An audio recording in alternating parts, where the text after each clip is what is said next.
સરકારે બાળકોને મારવા પર પ્રતિબંધ મૂકી દીધો.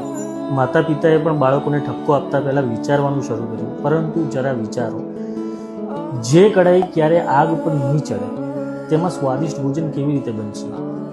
જે લોખંડ હથોડીના ઘા નહીં સહન કરે તો તેમાંથી ઉપયોગી ઉજાર કેવી રીતે બનશે?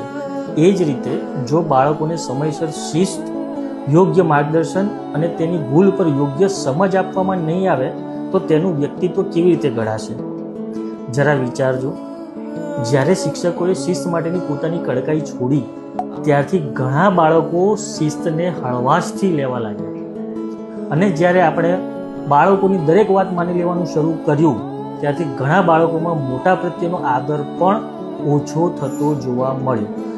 બાળકોને પ્રેમ આપો, પરંતુ સાથે સંસ્કાર, શિસ્ત અને જવાબદારી પણ શીખવો. કારણ કે મજબૂત વ્યક્તિત્વ માત્ર લાડથી નહીં પરંતુ યોગ્ય માર્ગદર્શન, મર્યાદા અને સતત શીખવાથી ઘડાય છે.